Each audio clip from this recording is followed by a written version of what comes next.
Nityananda Paramashivoham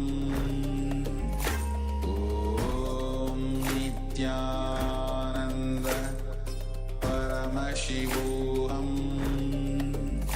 Om Nityananda Paramashivoham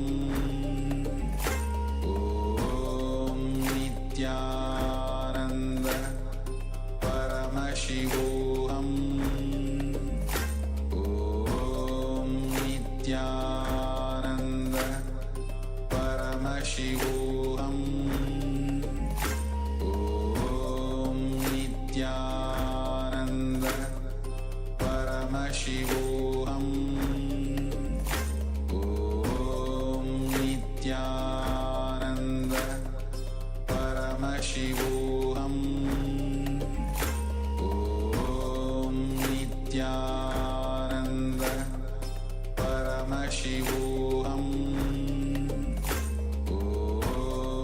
Nityananda Paramashivoham Om Nityananda Paramashivoham Om Nityananda Paramashivoham Om Nityananda Paramashivoham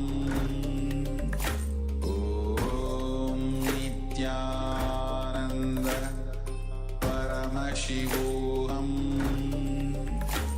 Om Nityananda Paramashivoham Om Nityananda Paramashivoham Om Nityananda Paramashivoham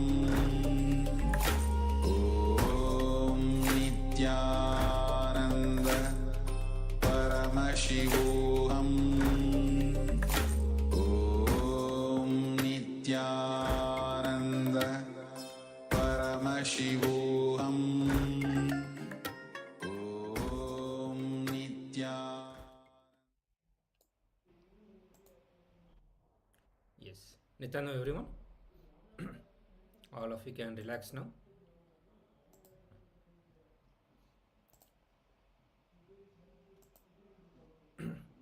So let me know the result of your power manifestation.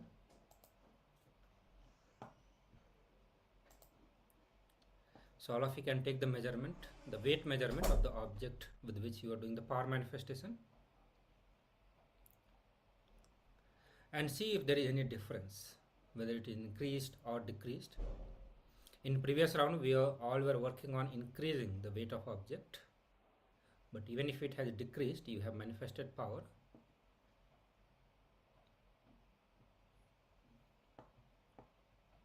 So you can share the experience of your power manifestation through chat here,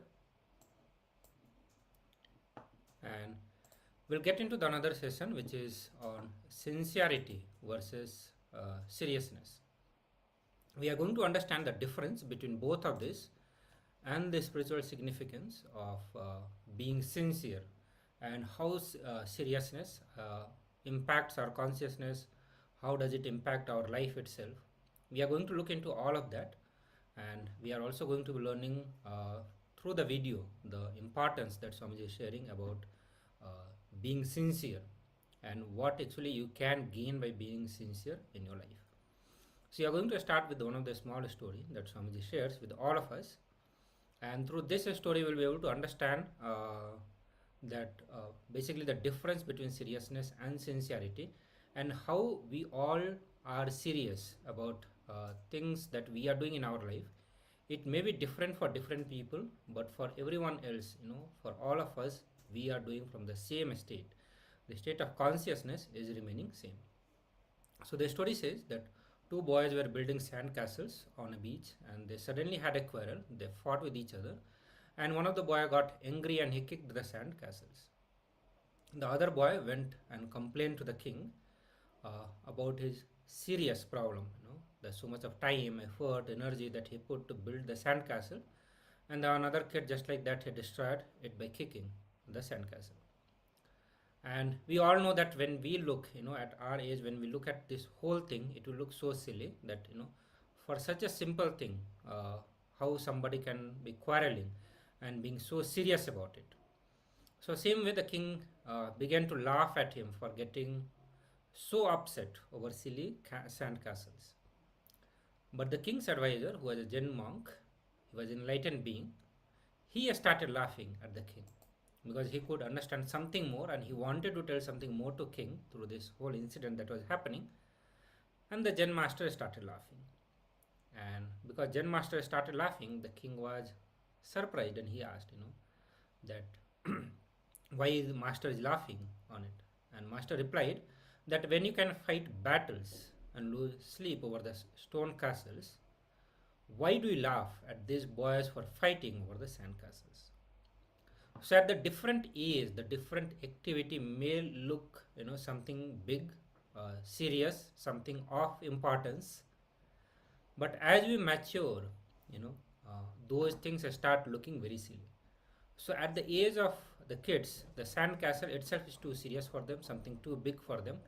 But as he grew and become elder, becoming the king, for him the sand castle is too small, but stone castles looks too big for him. And here the Zen master, the enlightened master, is telling for him because he is in the space of enlightenment, he is much mature than both of them. He is seeing both of that at the same. And that's what Swami is saying, that all our seriousness is just about the sand castles. For a child at that young age, sand castles seem precious, whereas at our age, stone castles seems precious. That's all. But whether it is a sand castle or the stone, the seriousness behind it is the same. The activity may have changed, but the attitude is still same. The object may be different, but the subject, the seriousness is the same. So seriousness, understand what seriousness does. Seriousness closes our mind to the openness and the freedom of life. It makes us dull, dead, it curbs our thinking and makes us stick to the familiar pattern that we know and use all the time. We have this attitude of saying this work has to be done in this way, or this is the way to do this activity. And many times we are so strict about it, so closed about it, that we are not ready to adapt any other methods, any other possibility that could be there. And we are so serious, strict, this is the way it has to happen. And when we get into that attitude, that really closes our mind, it closes the freedom of the life, the various possibility, the various way that exist to accomplish certain things or experience certain things in our life. Yeah, now let us see the small story. In a Zen monastery, there was a competition among the disciples over who had maintained the best garden. One disciple was of a serious nature. He took the competition quite seriously and he always kept his garden neat, clean, and well swept. All the grass was of these are very high. All the bushes were neatly trimmed. He was sure that he would get the first prize. On the day of the competition, the enlightened master, went around all the gardens. Then he came back and put the ranks for the gardens. This disciple's garden got the lowest rank. Everyone was shocked. The disciple could not contain himself and asked, Master, what is wrong with my garden? Why did you rank me the lowest? The master looked at him and asked, Where are all the dead leaves? A garden maintained in such a way is no longer alive, it is dead. Seriousness kills spontaneity. Seriousness destroys creativity. Science has proved that when you perform a task in a relaxed and light manner, your thinking and decision making capacity is automatically enhanced. The same task, when performed in a serious manner, dulls your mind. When you do something too seriously, When you are too concerned about the result, you are actually not allowing yourself to perform at the optimum level. Of course, you need to make plans and you need to think ahead, but do it with sincerity, not with seriousness. Seriousness is not the same as sincerity. Sincerity is focusing on the task with enthusiasm and youthfulness. Sincerity is giving the task your best without worrying excessive about the result. When you are serious, you don't enjoy, you don't laugh. How can you laugh when you are serious? So now we are understanding the difference between sincerity and serious. So you have to come to this understanding that seriousness is not same as sincerity. When you are too serious, you are not you will not be creative and you are not open to the various possibilities of the life. The way you approach the work, that also will be completely different, and you will be too much concerned about the result. You will not be enjoying the whole activity, the project itself that you are doing. The every moment of your life you will not be able to enjoy, because every moment you are only concerned about what is going to be outcome of that project. Whereas in sincerity, you do plan about the project, but not every single moment you are thinking about the project, but rather you are putting whole of your life, all your energy into accomplishing the project based on the plan that you have created, and not every moment only thinking about the result. You are open of the various possibility that could happen. You are open of changes into the plan that may happen. You are open to the changes in the action that is needed. You will be completely open and at every moment you will be celebrating enjoying the work. So these are the various scales through which you can measure whether you are being serious or you are being sincere. Okay. So now we'll look into another concept called perfectionism and totality. So whenever we are being sincere, whenever we are being sincere, being total into the work that we are doing, what does actually, where does the perfectionism come, where and what does the totality means? So Swami said that the perfectionism always comes from our mind. Means literally every planning, if all of your planning is just based on the various fantasies or the visualization or thought that is going on in your mind, that is perfectionism. So it has no grounding, it has no relationship with the reality, but everything just is sitting in your mind. All the possible conditions is just sitting in your mind, and from there you have made the plan. That is what is perfectionism. And whereas the totality means every moment of your time you are putting all your energies together, not just the mind, but whether it is a verbalization, visualization, your other types of energy that you have, that all your energy systems are totally involved into it, completely soaked into the work that you are doing. And when something becomes a totality, when you become total, you have a deep experience. But when you are working from the perfectionism, understand it will only have a goal for you, it will not become a deep experience. Understand all the comparison with other people that we have in our life, it always begins with what we think of ourselves. Jealousy disappears when we understand our uniqueness. And we are so now we are going to watch one of the video where the Supreme Pontiff of Hinduism is talking about the sincerity and how it is a catalyst for alchemy and enlightenment itself to happen. So when we bring sincerity in our life, understand it's an alchemy process, means it gives you a quantum transformation in your life. So if you are a jiva, you have the possibility to become Shiva, and that very process of transforming a jiva to Shiva is known as alchemy process. So alchemy means the quantum transformation, the quantum level of transformation that you can experience in your life, and ultimately it will bring the enlightenment itself.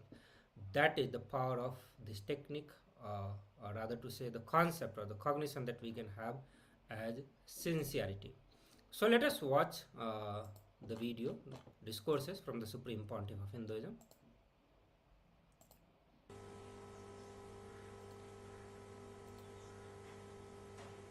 Today I'll share a few words about the great truth, sincere.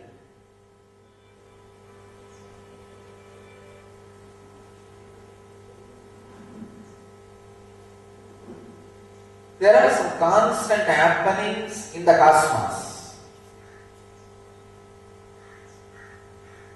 The absolute fact, truth is there are some constant happenings in the cosmos.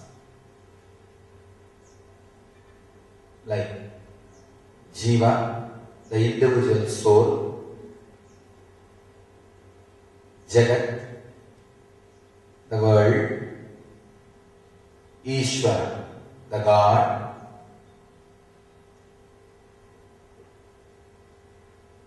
and human society, humanity, society. These four are happening, means exist, at least in our experience, as per our experience.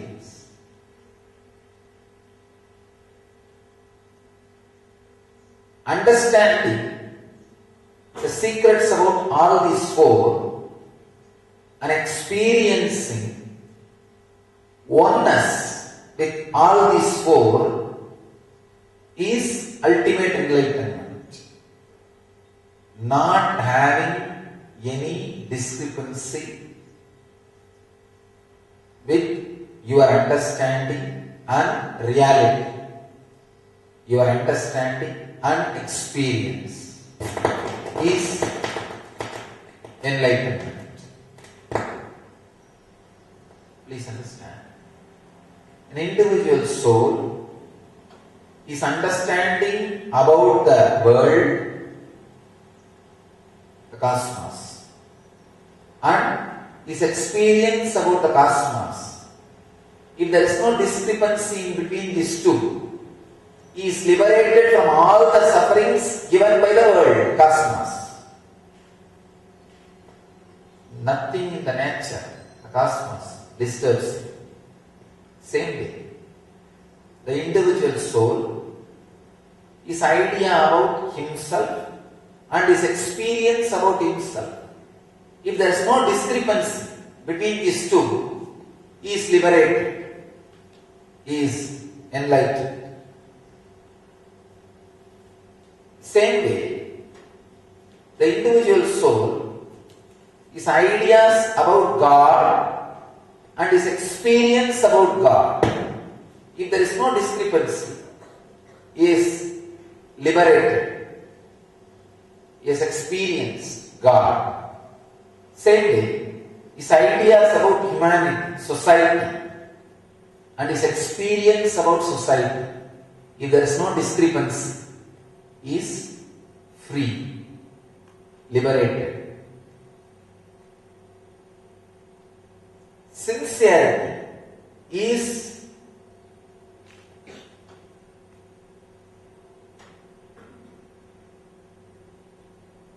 use the right word. The alchemy, chemicals, sincerity is the medicine or agent. If you add the alchemy of discrepancy-free experience will happen between the individual soul and the world. Whatever discrepancy is there, just add sincerity to it. Means add sincerity to all your ideas about the world. Sit with yourself, pen down all the ideas you have about the world and add sincerity to it. Means sincerely analyze. Are you having right ideas? Or are you just avoiding looking into the right ideas? Most of the time, we do not want to look into the right truth. Even about the world, any subject. We are just too tired. We are just too lazy. We think just because we can breathe, we have a right to live. No. Life has to be earned. Physical organs working maybe just an accident happened in you, that does not mean you are living. First thing, look, sit and pen down all your ideas about the world, cosmos, and analyze. Are you sincerely having those understandings as part of your very strategic planning about your life? If you feel you are not, then at least be very clear, you don't know, you are ignorant about that part. When you make strategies about your life, all your ideas about cosmos is ignorance. Be very clear. Same way about God. If you feel, even if you have the idea that there is no God, sincerely, you are liberated. But if it is not sincere, even if you have the idea God exists, you are bound. Be very clear. It is sincerity that makes the liberation possible. That is the catalyst agent. The right word is catalyst agent for the alchemy of liberation. Sincerity is the catalyst agent for the alchemy of liberation to happen. Sit and pen down your ideas about yourself. Find out, are you sincere about all those ideas, or is there any discrepancy between what you believe and what you experience? Come to terms with it. Same way about the humanity, society. Sit and pen down. Add sincerity to it. Are you really believing? Are you really meant to believe? Or acting as if you are believing? Flood sincerity into all four zones. Your relationship with you. Jiva's relationship with Jiva means an individual soul's relationship with an individual soul. An individual soul's relationship with cosmos. The individual soul's relationship with God. Individual soul's relationship with world. Individual soul's relationship with humanity. All these four, flood sincerity with it. When you flood sincerity with it, the individual soul's relationship with cosmos becomes knowledge. The individual soul's relationship with God becomes devotion. The individual soul's relationship with humanity becomes seva. The individual soul's relationship with itself becomes dhyana. These four are the path for enlightenment. When you add sincerity, all these four understandings, whether it is a fact or just ideas put inside your system, will be analyzed when, see, it's like a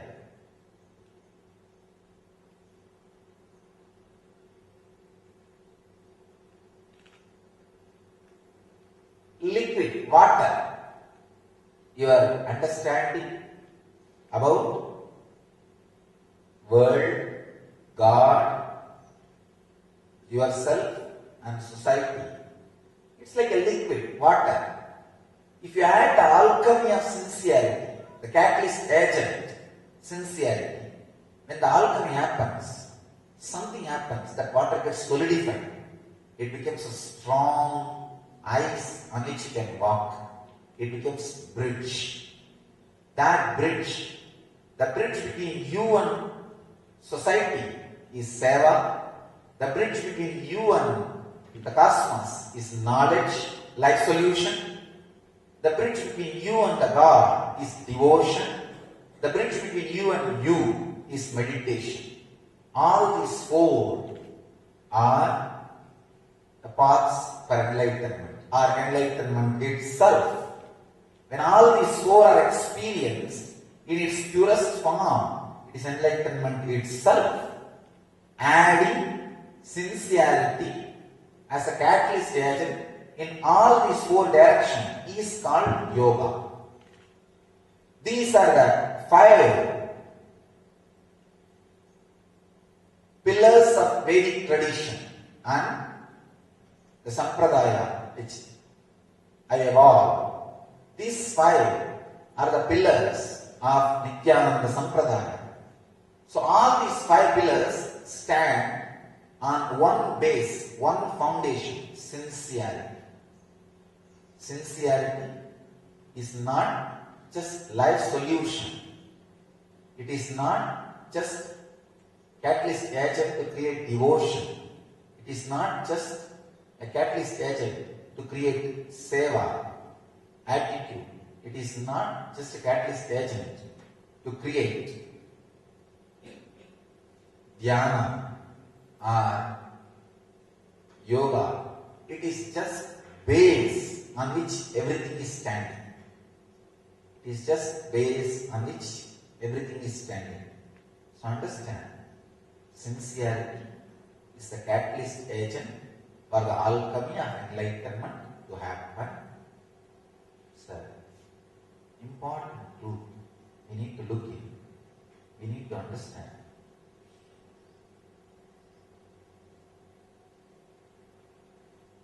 These 5 pillars which I am talking about, life solution, means your perfect relationship with cosmos, devotion, your perfect relationship with God, dhyana, meditation, your perfect relationship with yourself, service, seva, your perfect relationship with society. All these 4 happens just by one thing, adding sincerity to your existing understandings about these 4. Just adding sincerity, nothing else. This can be a powerful, most powerful process I have ever spelled out. Maybe it looks little difficult, but sitting and doing this, spending little time on it, is ultimate yoga. Sit and go on drilling, analyzing. I tell you, when you drill without ideas from others, you will evolve your own, and that will be your own. I always tell people, spirituality needs to be discovered. You need to discover your own religion. The religion given by your parents may not suit you. I really feel soon, very soon, we will have a really free humanity, society. By the age of 80, people will have the freedom to choose their religion, their country, the country in which they want to spend their life, the religion in which they wanted to continue their life or seeking, and gender in which they want to live. We will have absolute freedom, medically, socially, psychologically. It will be possible by the time the person reaches 80, he will be given an option. What gender you want to choose? Male, female? What is the gender you want to choose? And religion. What's the religion you want to choose? They will be given an initial introduction about all religion. An unbiased, simple introduction of the facts and truths. So, it may have time. It may have the option to think, study and think, yes, this is what suits my mentality. This is what suits my mental setup. So this should be my religion. And same way, among the genders, so if you choose male, if you want to be female, if you want to be gay, if you want to be transgender, These are all the options you have. If you choose this, this is the way you will live. If you choose this is the way you will feel about you. If you choose this is the way you will experience about you. Come on, have a choice. Same way, whether it is physical setup or mental setup, even the language. By the time you will evolve a system, in a very short time, that language can be downloaded into your brain like a software. It will be simple, understand, and we will evolve a system. Of course, already it is evolving. Now the kids can learn the language before birth. The mother is taught continuously some special words through a special rhythm. The kids, when they happen, in a very short time, they are well versed in the language. So the same thing can be done to your brain. I really hope for that day. Of course, it's not too far. Very soon, we will experience. By the time a child is 18, he will be given a freedom. The world government gives the freedom. Which country you want to live? What the profession you want to choose? What the language you want to choose? And what the gender you want to choose? And what the religion you want to choose? I feel that is the heaven. The society which has ultimate freedom and which gives all possibilities, which presents all possibilities in front of you and asks you to respond. Then naturally, every being who chooses any possibility will be having responsibility. So, sincerely, when it is added to you, you discover your religion. You discover your own religion. Please understand, when sincerity is added to you, you will find out how much of devotion is needed, how much of life solution is needed, how much of meditation is needed, how much of seva is needed to plan the strategy for your life. The absolute, free, enlightened life. You will have the right strategy on which you will build your life living enlightenment. So, I sincerely request all of you to add sincerely the ultimate catalyst agent for living enlightenment into your being and achieve and radiate, live enlightenment. Let you all live, radiate, achieve, experience, express and radiate the eternal bliss, Nityananda. Thank you.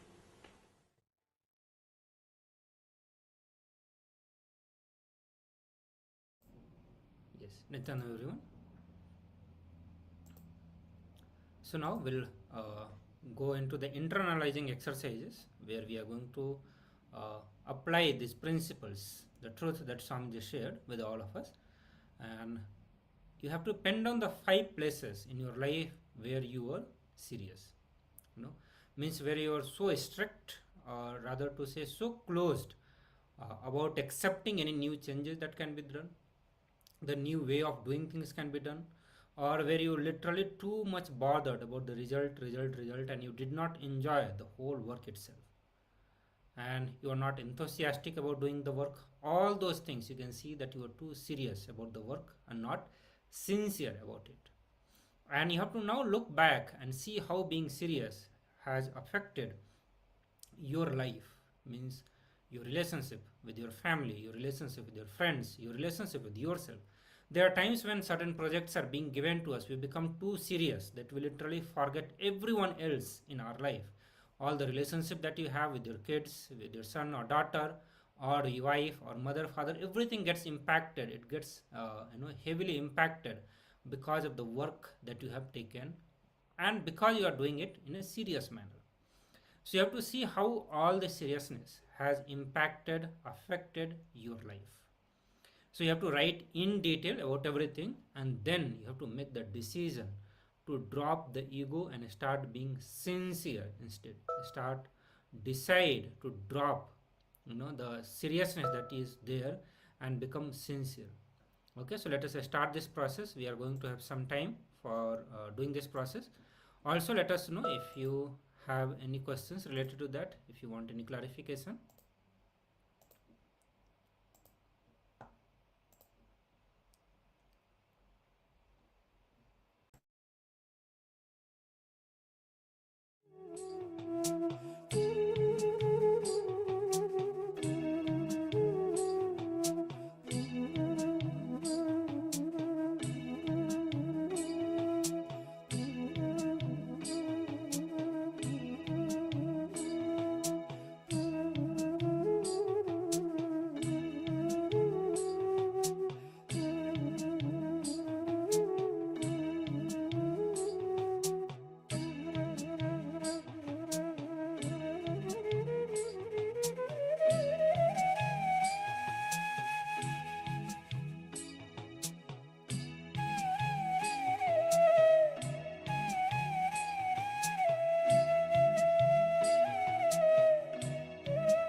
Nityananda everyone. All of you can relax now. And please take now let us move to the next session, which is going to be power manifestation.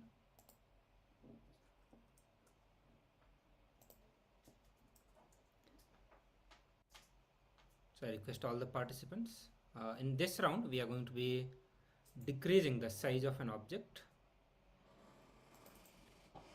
So nothing to do with the weight measurement. We are going to be decreasing the size of object. So please pick up the object for which you can take the size measurement. So you can take like a pen, pencil, coin, something like that.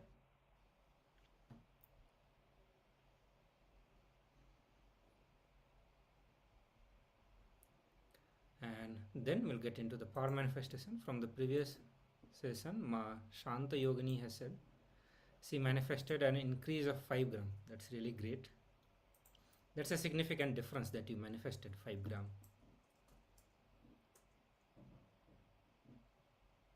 Okay. So I request all the participants to sit straight and connect with the Swamiji by chanting Mahavakya. And you can hold the object in your hand and just have this declaration sankalpa that you are going to increase the size of object.